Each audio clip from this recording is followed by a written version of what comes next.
Hello, everyone, and welcome to Kentucky Small Business Development Center's weekly webinar. We're glad you're here. As we allow attendees a few moments to join our event, I'd like to share some info about the Kentucky Small Business Development Center. As the only statewide, nationally accredited program that provides entrepreneurial and business development services, the Kentucky SBDC plays a vital role in the Commonwealth's economic development by assisting entrepreneurs at every stage of their business life cycle. For almost 40 years, the Kentucky SBDC has assisted emerging and growing businesses by providing the professional expertise, tools, and information necessary to make sound business decisions in a complex and ever-changing marketplace. We do this at no cost to our clients, thanks to the U.S. Small Business Administration, who co-sponsors our program, which is then administered by the University of Kentucky, who partners with regional universities, colleges, and local economic development agencies. We're part of a national network, America's SBDC, with over 1,000 centers across the nation. To learn more about us, check out kybizhelp.com. There you'll find additional resources to help start, fund, and grow your business. If you'd like to request personal assistance, please email us at info@kybizhelp.com or call 1-888-475-7232. A recording of today's webinar will be emailed to you later this afternoon. And also, if you look to the right of your screen, you'll find the chat feature. So if you have any questions for our presenter, you can post them here and we'll answer them at the end of the presentation. And if you would, just please try it out right now by saying hello and telling us where you're from. We'd like to know. I'm Dave Etkin. I'm the center director here in Louisville. And the Louisville Center is one of 15 centers in the Kentucky Small Business Development Program around Kentucky. And with me today is Tony Sears, our assistant center director. Hello, Tony. Hi, Dave. Hey, I want to send a shout out to Preet Gupta. This is the second week in a row she's beat everybody in the chat. She's knocking it out. So awesome. Well, today we've got a great program for you. We are going to talk with Brittnie Eiden of Eiden Tax Professionals. She is one of the first Profit First professionals in Louisville. And if you haven't read this book by Michael Michalowicz, Profit First, it is a life-changing event. I really encourage that you do so. I've read it several times, and I have an audiobook. I was telling Brittany when I cut grass, I listen to it, pretty much every week.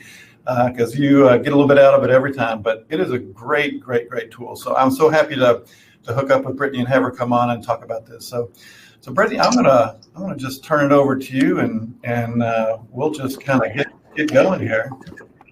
All righty, sounds good. So I love that you like Profit First, because obviously it is my way of life now. I love it so much. So let's see. We'll start off with me just a little bit. Not going to go into too much about me because I'm not all that special, but I am a little bit fun. So this is me, as you can see here on the screen. I'm married with 3 crazy little monsters. And as you can imagine right now with NTI here in the Louisville and Kentucky area, it's interesting. We like being outdoors. I am a Girl Scout troop leader, and in my household, we bleed that Girl Scout green. We love it so much. And we are the cookie people. So we're also some nerds here, and we are obsessed with Legos. If anyone ever visits my office, you will be able to see pretty quickly how much we love our Legos. I have them all over my office. And I joke and say all the time that I cuss like a sailor. Not that I know many sailors to know how much they cuss, but, it's there. So a little bit of my background. So I am an IRS licensed enrolled agent. So for those of you who aren't familiar with that title, think CPA, but licensed federally, not by the state. So we are licensed to handle all U.S. tax matters that come our way. So I attended Sullivan University here in Louisville and loved it. I got 2 undergrad degrees there. And then I finished up grad school for taxation at Bellarmine, just over in the Highlands. Love it there as well. I'm pretty sure I was one of the last graduating classes for that taxation program. So I'm very happy I got that in under the wire. So because a lot of my clients come to me with tax issues, I am a member of the American Society of Tax Problem Solvers. It is fantastic for helping out individuals with those tax problems. And I am a Taxbot certified professional. So Taxbot is a audit-proof mileage and expense tracking application. I will share a little bit more about that with you all later. And then, of course, I am certified in the Profit First Cash Management methodology. I am one of two in Louisville. The other Profit First professional in Louisville is my dear friend, Kim, who may chime in at some point in the chat. We partnered together. She handles the books and I handle the tax side of things. So it is a lovely partnership that her and I have to wholly take care of our clients. All righty. So this right here, why did you start your business? I always ask this because it's not being selfish to say that you started your business to make money, because in reality, you probably wouldn't be doing this unless you were making some money. And it's not a selfish thing, because we started our businesses to help our livelihood for the most of us. So a lot of people will tell me they started their businesses to help people, but ultimately at the end of the day, if you're not getting a paycheck, you can't just afford to continuously give and give and give. You have to be able to take care of yourself first. Just like many people say, or you hear on the airplane, you have to put the mask on yourself first before you put it on the person next to you. So, all right, this is a little bit of the overview of what we are going to talk about today. So this is actually kind of a shortened version of our Profit First Live. So this is the overview section of it. Profit First Live is a 2-day immersive program that we typically hold in person, but right now we're trying to adapt that to a virtual environment. But the full program, it dives really deep into the business financials, and you walk out after that 2 days a little bit exhausted, but you walk out with that plan of getting Profit First fully implemented into your business, and most of the foundations are set up. So that is a really lovely thing. But let's see, now is the time. If you have not already, go on and download that worksheet and we will dig in and get started. So, sorry if you hear the littles in the background. Of course, most of us have children home right now.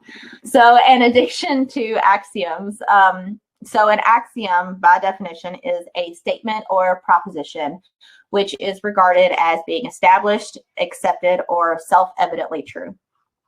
So one of the places that we see this the most is with prior generations passing along their knowledge. So if the prior generation says that it's true, the current generation, we typically assume that it must be true. But you know what they say about people who assume. So one of my favorite quotes is actually from Men in Black, but it holds so true. And it's 1,500 years ago, people knew that the earth was the center of the universe. And 500 years ago, people knew that the earth was flat. Imagine what they'll know tomorrow. So the statement does hold a lot of truth. So there are so many things over the years, decades, centuries that were known facts that have proven to be either completely false or they are the absolute hard way of going about doing things. So one of these things that people know is true is the accounting equation. And while I'm not saying it's completely wrong, I'm here to show you a little bit of a different way to think about that. So here is that standard accounting equation. So this is the formula for business as it has been around for years, decades, centuries, but it's kind of crap. So if you look at this equation and really think about it, sales, which is a requirement for business, minus expenses equals profits, meaning you, the business owner, get what's left over, or more commonly, how small that is, or the negative of such. So you end up shelling out money towards the company. So, I mean, we've been doing it wrong for years, but it's not really our fault. We were taught to do it this way, and we're not alone, and it's easily fixable. So while we were given and taught this incorrect formula, GAAP, or the generally accepted accounting principles, which are the rules that all of us accountants must follow, it's foundationally correct, but the formula that it gives us, that sales minus expenses equal profits, it's a lie. So there are 28 million small businesses in the US, and 22 million of them are all break even, and they all use this formula. So that means roughly 80% of businesses are surviving check to check. So accounting alone, it just focuses on the numbers. So GAAP focuses on the numbers, but it ignores our human behavior around those numbers. And as far as I know right now, we're all humans. So we all absolutely are affected by our behavior. So this is a little bit of an exercise. So which one of these individuals would you say is inherently good and which one is inherently bad? So don't let this break your brain. There's no wrong answer. This is simply just to show how our brains work. So this is an example of the priming effect. If you look at the words in both person A and person B, they're exactly the same. They're just in a different order. So in our lives, we have been taught to put importance on the things that come first. So most people will instinctually think that person A is bad and person B is good, when really they are the exact same. So this effect, it's constant through all aspects of our lives. And the reason that I bring this up is because we want to flip this script for the accounting equation. So this is the accounting equation. So we remember the old formula. The expenses are before profits. So this makes us believe that profits should come last and expenses have a greater importance. But this is the profits first way. So we flip that script there. So the new equation is exactly the same mathematically. However, because we swapped expenses with profits, we instinctually put more importance to the profit than we do the expenses. And as we should, because in all reality, your profit or the money in your pocket is more important than expenses. So profit as it is now is an event, but it should not be an event. It shouldn't be something that just happens once or twice in your business. It should be a habit, something that you are experiencing every single time you make a deposit. And we are going to show you how to do that. So bank balance accounting. So this is where we get into a little bit more of the emotional behavior behind it. So the vast majority of entrepreneurs manage their cash flow via bank balance accounting. So by show of hands, if you want, who looks at their profit and loss each time that they want to spend some money? I'm an accountant and I don't. So if I see anyone who would raise their hand for that, then that would legitimately be a surprise to me. So, but this is what we should be doing as a business. We should be looking at that to see, oh, is that money there for us to spend? But we don't. Number one, because it's not convenient. And number two, it is not logical. So like most humans, you probably check your bank balance to see if you have money to spend. This isn't just for business. If you're anything like me, you do it for life in general. Oh, I need to go to the grocery. Is there money there for that? It's just instinctually what we do. If it's there, we use it. So here is a little bit of where the kicker comes into play. Most people only have one account for their business. And if they even have that, many people use their personal accounts for their business accounts or vice versa.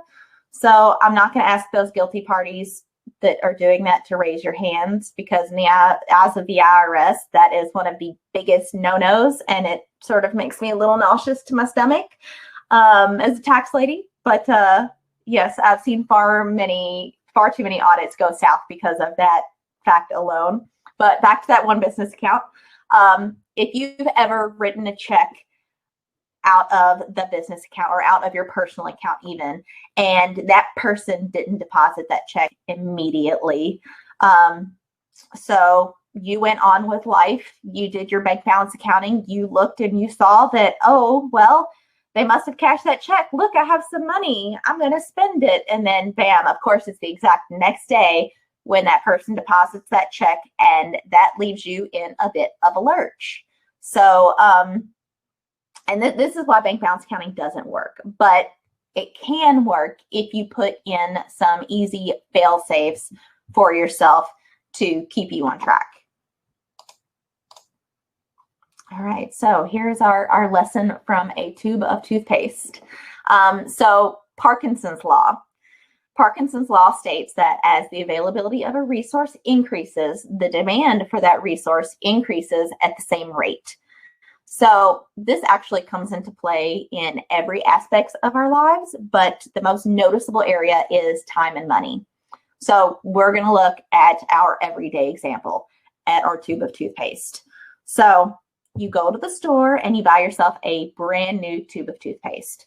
For the first week, you're putting that huge Aquafresh swoop of toothpaste on your toothbrush, and a couple of times that glob falls into the sink and you're like, oh, it's okay, I'll just wash it down. I have plenty of toothpaste in that tube for like a fresh new slab to put on there. So the weeks pass and eventually you end up here with this little bitty rolled up tube of toothpaste, and you keep forgetting to add it to your list as you go to the grocery. So you've got to make it through to the next day. Now, instead of that big commercial swoop that you put on, you're just putting on like this little bitty schmear, just what you can get out, just enough to have like some minty freshness in your mouth and to get the funk out. And then, oh my goodness, you drop that little bit of toothpaste that you have gotten on that toothbrush into the sink. So now instead of washing it down the drain, you're taking your toothbrush and you're getting it out of that sink. Hopefully it's a clean sink, but you're scraping it off the side of the sink, and you're brushing your teeth to make your teeth sparkle just because you don't have enough. Eventually you're using like all your might to squeeze that tube of toothpaste, or you're like me and you get a little bit creative and you cut off the end of the tube of toothpaste and you're pushing your toothbrush around in there to get that last little bit out. So this absolutely holds true for money. So with time, we'll start with time first. If you have 2 weeks to complete a project, it'll take you 2 weeks to complete that project. But if you have 2 days to complete that exact same project, you're going to find a way to make it happen within that 2 days. So we find ways to get creative and get things done. And the same thing holds true for money. When we have it, we spend it. We may go out to a huge fancy dinner every night if we have money. So if we don't have it and there's nothing to spend, we are going to be raiding the cabinets, or we may go and pick up one of those multi-packs of ramen for like $2 at the grocery store, and that's dinner for the rest of the week. So, but we get creative. So we might even be able to raid the cabinets and make like a 5-star meal out of what's in there that we wouldn't have even known. We still have the same end result, though. One might taste better, but we still have a full stomach at the end of it. So the same thing holds true for your business. If you have less money to spend on expenses, you'll spend less. And you usually end up with the same or a better result. And I can actually guarantee you that with those less expenses that you are going to have for it, you're going to feel better because you were able to accomplish so much more with less.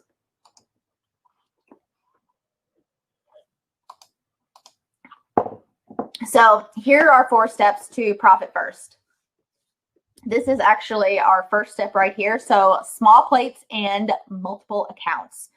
So has anybody ever realized that the larger your plate is, the more you seem to put on it? And as most of us were taught, we need to clean off our plates and eat it all. Now, if you have a smaller plate, we put less on it because there's less space. So we still feel the need to eat it all. However, there's less there. So we're eating it all, we still feel full. And if you're like me, your waistline appreciates the smaller plate a little bit better. So this is where the same holds true for money. If it's on our plate or in the account, we're going to spend it. So why not allocate these things out properly? All right, 1 tray and 4 portions. So portioning it out. Profit First calls for 5 bank accounts. And I know while that sounds like a lot and it sounds incredibly intimidating, I've been using this methodology for 3+ years in my business. And in all honesty, it has only made my accounting life easier. So the first of your 5 accounts is your income account. So just as it sounds, this account is where all the income is deposited into. So income from checks, direct deposits, however you receive money, it all goes into this account. So we are going to think of this income account as our serving tray for all the other accounts. So now we will have preset percentages of income that will be transferred into each of these other accounts. So Profit First has a set target of percentages that are a fantastic reference point for determining where you want to be. These percentages were developed from taking averages of some of the most successful businesses of all sizes and putting them in an easy to follow chart. So this chart is shown in the PDF that we will be sharing with you at the end. But here we go. So when we are portioning these things out, we have to follow our sequence. And in order to keep our diet healthy, we would eat our vegetables first. So we are going to follow this sequence as well. And we are going to allocate and distribute and pay bills. So remember earlier how I was talking about the priming effect? So this is why the allocation order is so important. The sequence of how things are presented to us dictate our use of those things. So if you take your profit first, you are demonstrating that profit is the most important thing in your business. Profit is then followed by owner's pay, because you as the owner, while sometimes you might not think it, you are the most important employee in your business. So you deserve to be paid. Let's see. So now the next one is accolade tax. And this is where my heart is because I am a tax lady. Let's face it, the IRS is the most brutal collection agency in the world. So it's very important to keep them off of your back. So we want to make sure that we are setting aside that money for taxes to make sure that we have that to pay in when we need to make that payment in. We see far too many companies that get to the end of the year and owe in thousands, 50, 60, 70, sometimes hundreds, thousands of dollars. And that is a rough ticket to have to pull out of your hat at the end of the year. So if you've already got it sitting there in an account, then that is the best thing that you can do for yourself. But then lastly comes the operating expenses. So why do we put the operating expenses last? You're showing yourself that you can make it work, that you can be innovative and you can be efficient and frugal. So when you plow back or reinvest into your business, that money, you begin to push and try less. So if you limit those operating expenses, you're telling yourself that you can do it on that. And I promise you, you can. So of course, what comes first gets done and what comes last gets forgotten. So we want to make sure that we are allocating everything in this order because we're making sure that we put those most important things first. Profit, because you get the benefit of that profit. Owner's pay, because you're the owner. You deserve what the business is going to be paying you because you're not doing this for everyone else. You're doing this to support you and your family. tax because nobody wants to deal with the IRS except for me, and I know I'm crazy. And then operating expenses. So this is our step 3, removing temptation. So I'm not sure how many people here like cookies or other snacks, but I'm willing to bet almost everyone has some type of snack that they just can't say no to. I did, and that was the Cheesecake Factory's their Cinnabon cheesecake. I could not say no to that to save my life if I had to. But if you don't have it around you, you don't have access to it, so you can't eat it. So just same thing with snacks at home. So if you buy them and you have them here, they are going to get eaten. And I'm sure that I'm not the only one who has noticed that their pants have gotten a little bit tighter since the start of COVID, being home with all your snacks. But if you don't buy the snacks, you don't have access to them, so you can't eat it. So the same holds true for money. So this is where with Profit First, we have our out of sight and out of mind. So we have our 5 foundational bank accounts: income, Profit First, owner's pay, tax, and operating expenses. But with profit and tax, we don't necessarily want them hanging around where we could access them. So just like our snacks in the house, we want to make sure that we keep these out of sight and out of mind, and it is not accessible.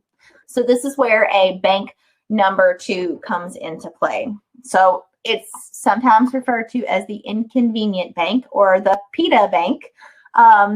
And at this bank, you will not have any online access. You won't get checks for the account. Sometimes people choose to use small community banks in neighboring counties or states just to add an extra layer of inconvenience.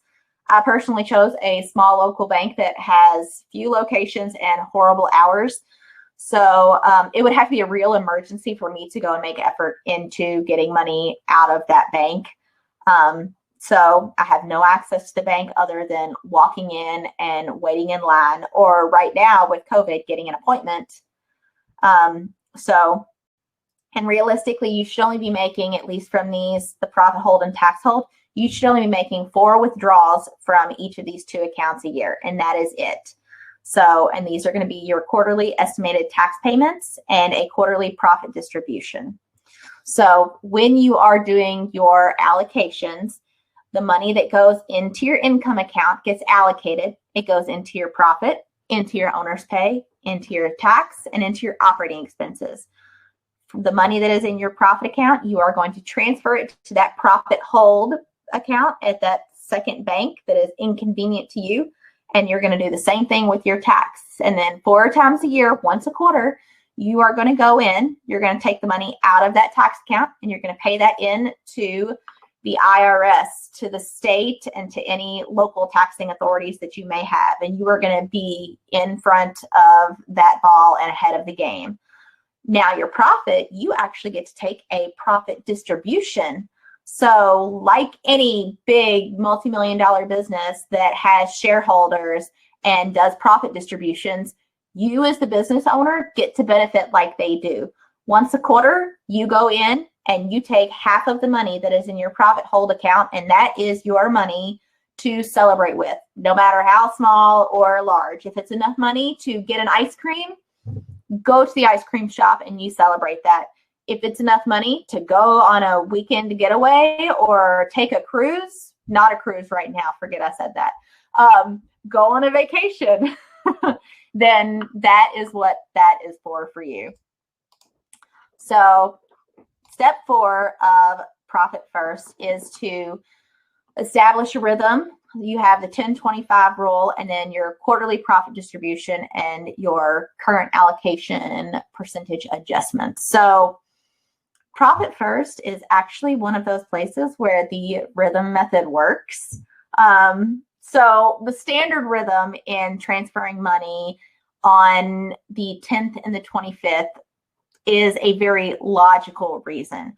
So the logic behind these specific dates is that you transfer money out of your income account into those other 4 accounts on the 10th, and you can have the money in your operating expense account to pay those bills that are on the 15th.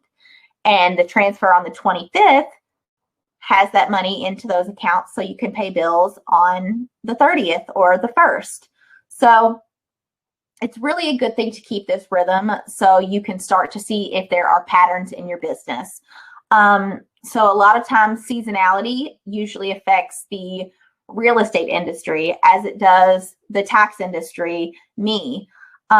So when you go and you see this pattern, you can kind of know what to expect and know what is coming in your business. And then you can work with your accountant or profit first advisor to develop strategies to make sure that you are covered, both you, the business, your employees, that you all are all covered during those times when business might be a little slower, and not overspend when business is booming.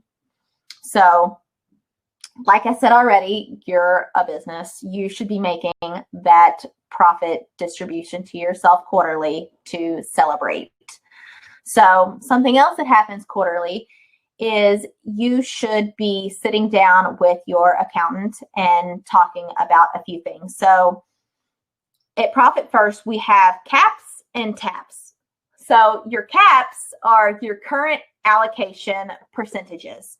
So that is where you are now in your percentage range. And then we have those target allocation percentages. The target allocation percentages are the ones that you're going to get at the end of this in that nice little chart to show you that's kind of the goal of where you want to be.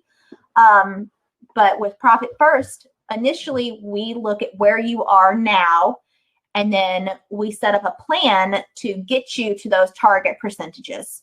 So quarterly, with your Profit First person or your accountant, you need to be adjusting these current allocation percentages to make your transfers, because how do you eat an elephant? One bite at a time. So you are going to be taking these little snippets, and you're going to be manipulating these percentages just a tiny bit every quarter until you get to that target percentage that we all want to be at. So I'm thinking now that along with this, one of the things that I am going to be divvying out to everyone as well is along with those target allocation percentages, is a form so you can actually do an instant assessment on yourself and your business. You are going to basically put in your income at the top, and then you're going to put in your current expenses. If you have any profit, you're going to put that in there, and then you are going to do the math as it shows on the form, and you are going to kind of see where you are in your business. From that point, you can work towards manipulating those percentages to get to where you want to be with those target percentages, or you can work with someone like me and Kim if you would like, and we can assist in that. So something that will be going out here in just a moment is my gift to everybody. So everyone, whether you've heard of Profit First or not, you can actually get the first 2 chapters of the book for free. You can get those, grab them, and I would love to hear anyone's feedback. And then let's see. So we also have a Profit First Louisville group. So if anyone would like to join us in that Profit First Louisville group, Kim and I, we assist our Profit First clients in there. We assist people who are curious about Profit First, kind of put them in the right direction if they need any guidance. And then let's see, because I'm a tax lady, I cannot move on without giving a couple of tax tips at least. So file early. So I always say this, don't be the extension filer, please. I know it's a common thing to get into, but the sooner you know the damage or the amount that you owe, the more time you have to prepare. So next, it's a common misconception, but an extension is not an extension of time to pay. It is only an extension of time to file. So If you are a Schedule C or a sole proprietorship, or you are a corporation, your payment is due on 4/15. Otherwise, you are going to receive a failure to pay penalty. So, but the tax returns for a S corp and a partnership are going to be due on 3/15, which, yes, I know it mentally hurts a lot of people, myself included. But so the more aggressive that you want to be with your tax deductions, the better your proof or your documentation needs to be. So this means fully IRS compliant records, no guesses, no estimates.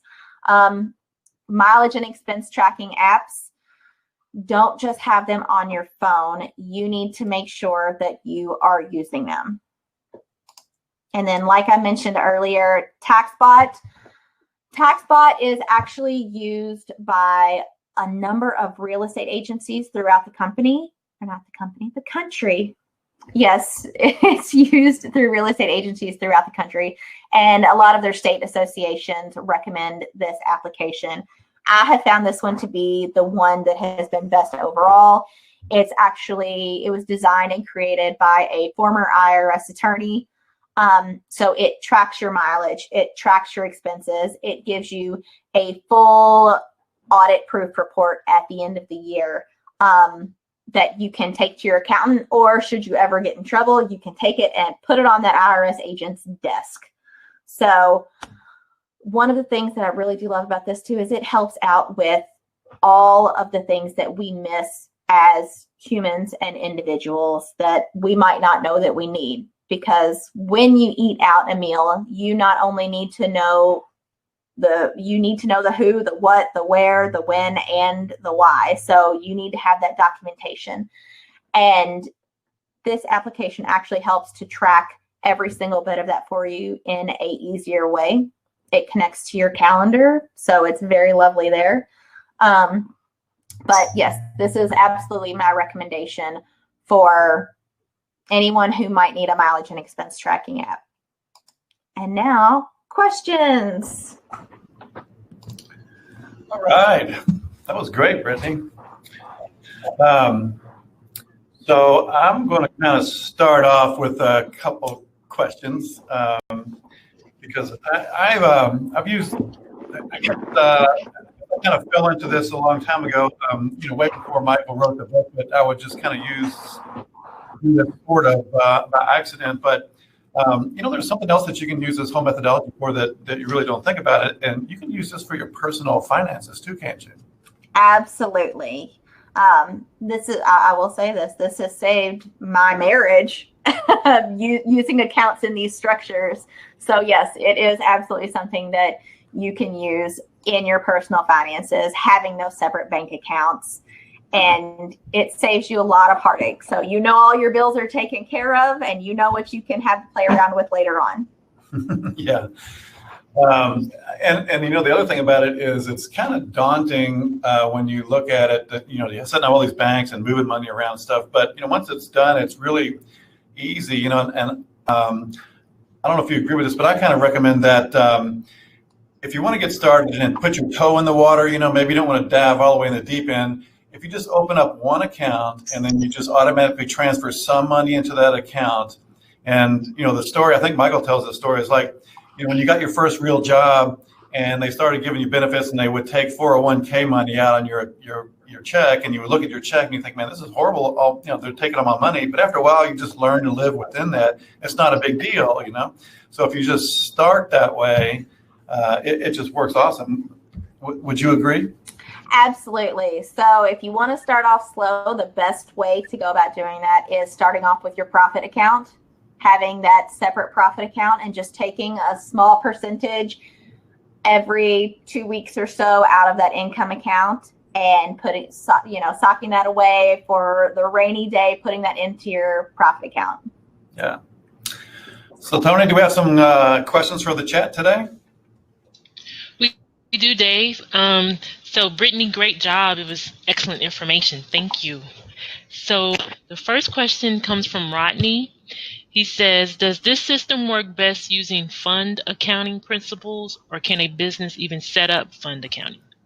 I mean, with what type of fund accounting? That would be my question.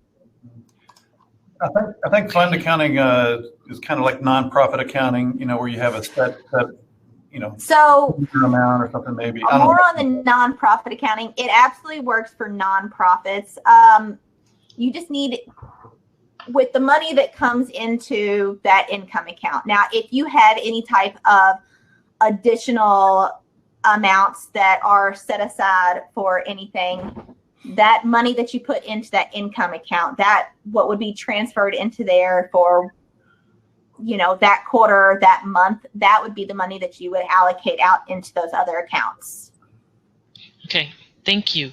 So the second question from Rodney is, what is the rule of thumb for the allocation percentages? So that actually depends on the amount of income that you have, and that is something that is going to be sent out. So typically businesses under $250,000 a year, the percentage is 50% to owner's compensation, 5% to profit, 15% to tax, and 30% to operating expenses. Okay. So this question, what you just said kind of leads into this next question. Which account do you pay bank debt from, or do you need a sixth account? Bank debt, like credit card debt, I'm assuming. Or actual loans. Loans. Mm-hmm. So those would actually come out of your operating expense account, because that is a standard debt. Now, if you are looking to crush that debt and kind of snowball that debt, then you would actually take a little bit of your profit money that is distributed every quarter and take and throw that at that debt if you're trying to crush it a little faster. But if it's a longer term liability, 5 years, you're paying $500 a month, then that's going to be a pretty standard expense for you for a while. So that needs to be just coming straight out of that operating expense account. Okay. Dave, do you have any questions? I have one more if you... Go ahead. Okay. So Marilyn says, I use QuickBooks Online. How would she coordinate using this system with what you have just discussed? So most of my clients actually use QuickBooks Online. It is a very easy thing to do. So realistically, you're setting up your additional bank accounts. You are linking those to QuickBooks as well as you normally would. The only real difference is the transferring of funds. So you just need to make sure that those transfers, when you're in QuickBooks, they are actually documented as transfers and not income and expenses out of those accounts. So, and if you're just transferring those aren't going to show up on your profit and loss as an expense or income, since it's just moving your money between accounts. Okay. So Shy Armstrong, she wants to let you know that this is a great book. So it absolutely is. I agree with you completely. And if you haven't, the audiobook is amazing. Mike Michalowicz, the author, actually reads the book. And for those of you from Louisville and have been here for a while, he is that like shock jock DJ sounding guy. I always think like late 90s, like DJ X, that is what, like Mike Shannon, that's what Mike Michalowicz sounds like to me. And he is a very entertaining listen. So I highly recommend the audio version of the book as well. Okay. And Rodney wanted me to tell you thank you for answering his questions. So thank you. Absolutely.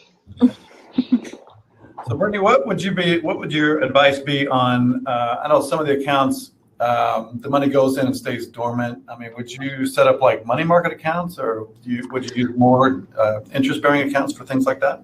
Yes, absolutely. So with the income account, that account, since you're really only making 2 transfers out of that account a month, you can actually set that one up as a higher interest savings account if you wanted to.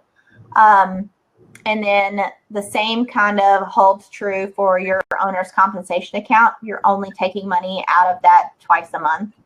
So that can be a savings account. The operating expense account, is obviously going to be a checking account because you're going to need the checks and the debit card for that one. And then those profit and tax hold accounts. Money market is fantastic for those accounts at that separate bank. So that could even be a factor when it comes to looking for that bank number 2 is which banks have the highest interest on their money market accounts.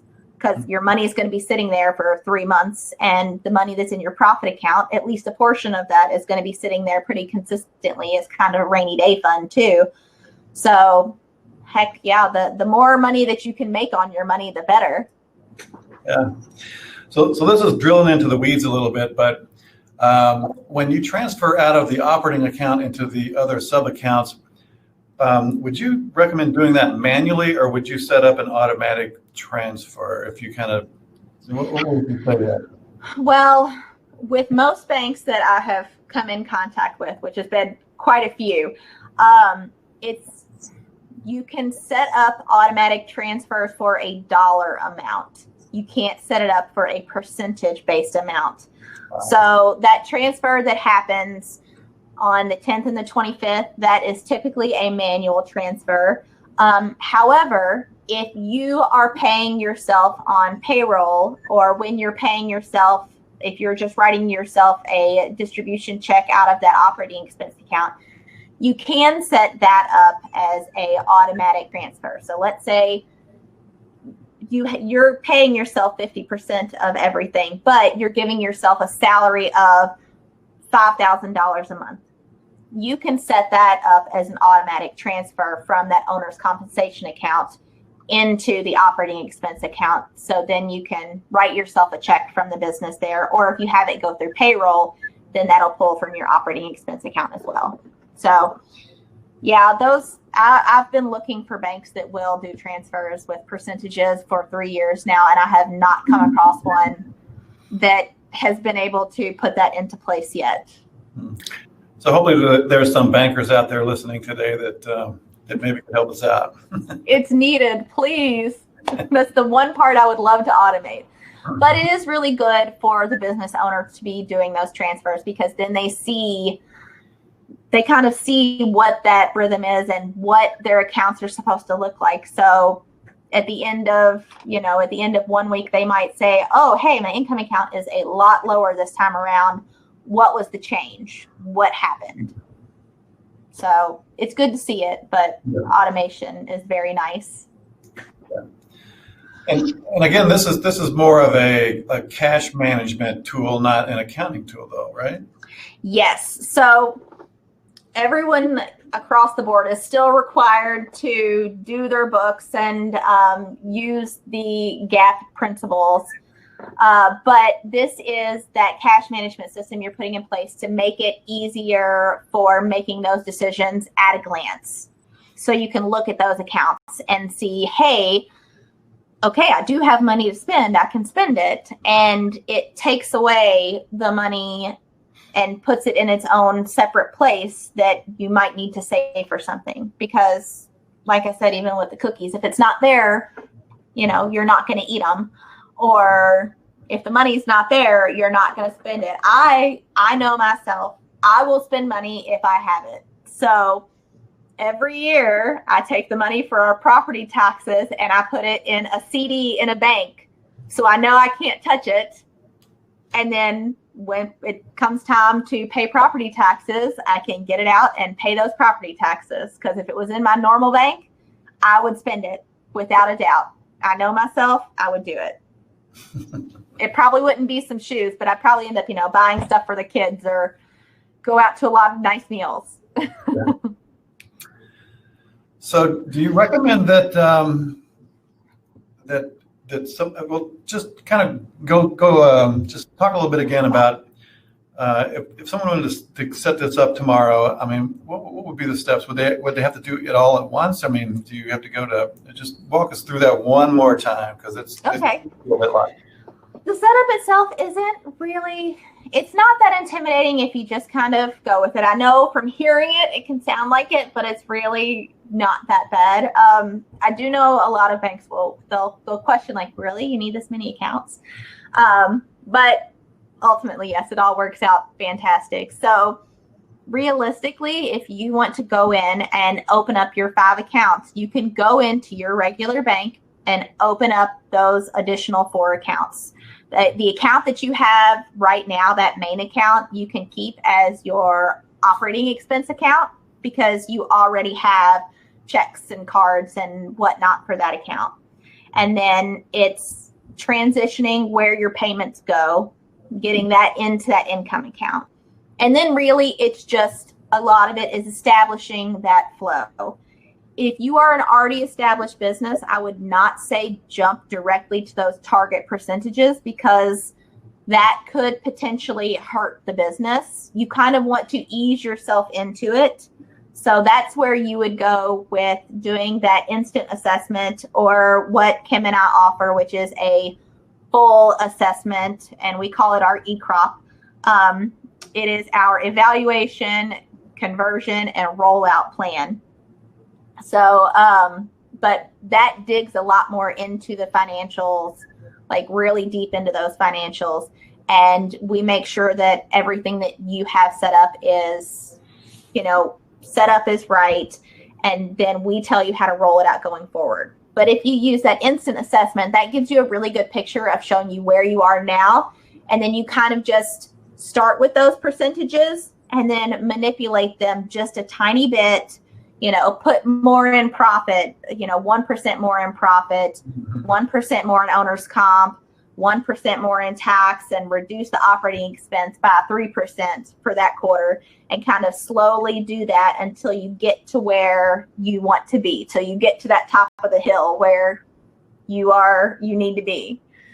And then really it's just making sure that everything is accounted for. And since most people do use QuickBooks, I will say it really streamlines all of the back end work when you're going in and reconciling your accounts. Now, instead of fighting one account where there's 700 transactions, you're dealing with 3 accounts that have 2 transactions each in them.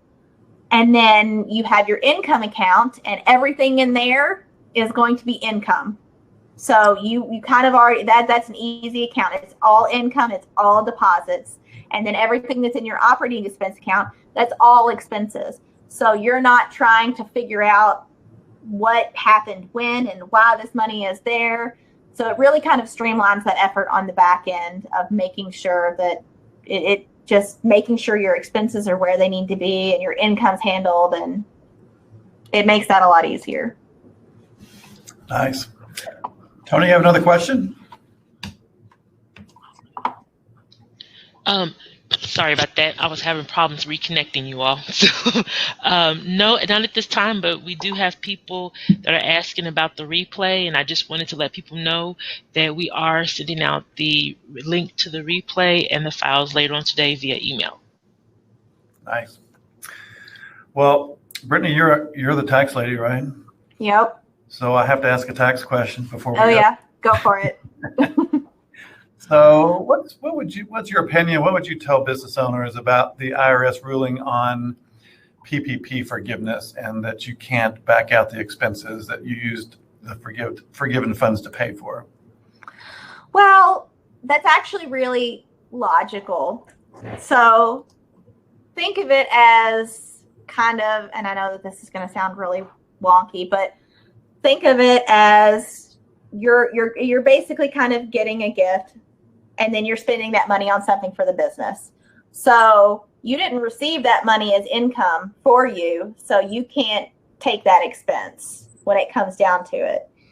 There's probably a much better way to explain that, but it does make sense.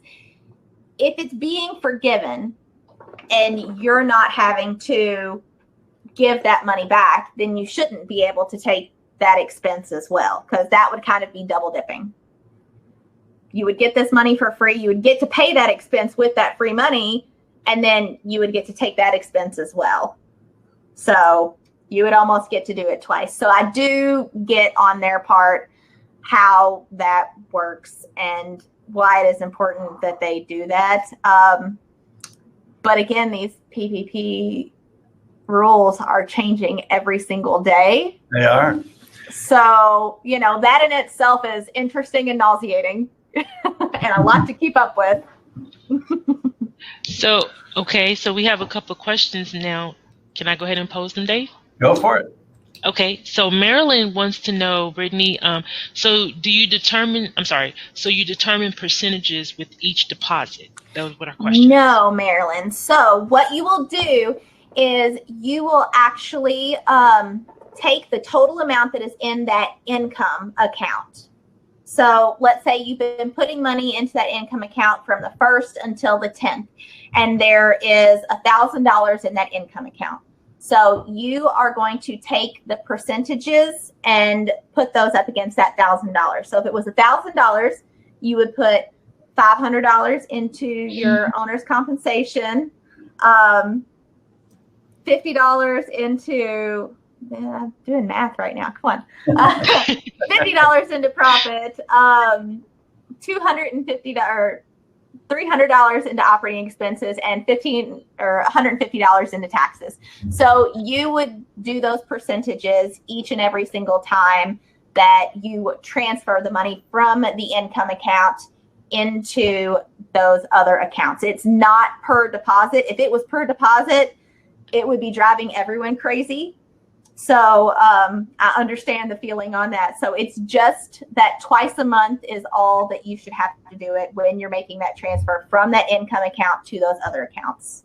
And that's really easy. I send out to my clients a calculator. They put the total amount that's in their income account, and it calculates out what amount they need to transfer into each of those other accounts. Wow, thanks. So Anne wants to tell you, Brittany, that this is all so smart. She loves it, and she wants to thank you for your guidance as well as the fun, relatable presentation style. So she likes your style. Absolutely. I try to be fun. I'm an accountant, so thankfully I have a theater background, so that helps out with this. So MJ says, if a person's money psychology is avoidance, so you're going to have to put on your psychology hat, what might motivate them to use this method instead of traditional accounting? I mean, if their money psychology is avoidance, then really this should kind of help them along with that, because it takes so much off the plate that they don't even have to think about. So they're not having to look at financials nearly as much.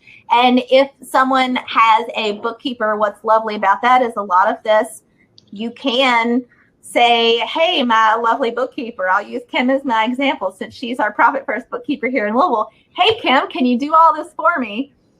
And Kim would be like, yep, sure thing. You go about doing what you need to do. I'll handle all this. And at that point, you get to look at your operating expense account and say, hey, I have money to spend. Let me spend that.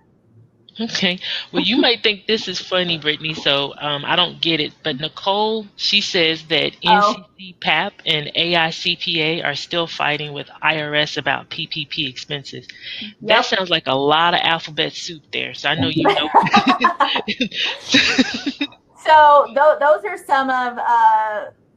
are some of the regulating boards for CPAs and EAs, and they're still fighting with the IRS about those PPP expenses to hopefully come to some kind of good resolution. It would be lovely if we could hear this before next year when we have to start worrying about this on the tax side, but I'm not sure that's going to happen. Thank you for clarifying that, because I was like, what the what? Okay. But Marilyn wants to tell you thank you for answering her questions, by the way. Absolutely, Marilyn. Yeah. So it looks like that's all the questions we have. We're kind of right at the top of the hour. Brittany, I really want to thank you for showing up today and telling us about Profit First, one of my favorite books, and I'm glad that you're here, spreading the word and helping people. Absolutely. So, if you and your business want to jump in and do this, please reach out to Brittany. It's so much easier to have somebody to help you get it all set up and walk you through it. So Brittany's a great resource. Don't go it alone. Absolutely. I had to pull this one up. I love the little piggies. They make me so happy. So cute. Yeah. All right. Well, Brittany, thank you so much. Tony, thanks for being here as always. Glad to be here, and thank you once again, Brittany. Excellent presentation. Thank you so much, guys. And Tony, you know what this month, October is, don't you? Uh-oh, you would put me on the spot. Oh, No. Yeah. It's Cybersecurity Month. So next week we'll have Dean Laus, our cybersecurity expert from Argentum IT, talk about how to strengthen your security of your business so you don't get taken. And so we'll look forward to that. Please come back next week. Brittany, thank you. We're going to have you back again real soon, I hope. Uh-oh. Okay. All right, well, everyone have a great weekend or a great day today, and enjoy your day. And thanks for coming. We'll see you next week. Thanks. Bye. Bye. Bye.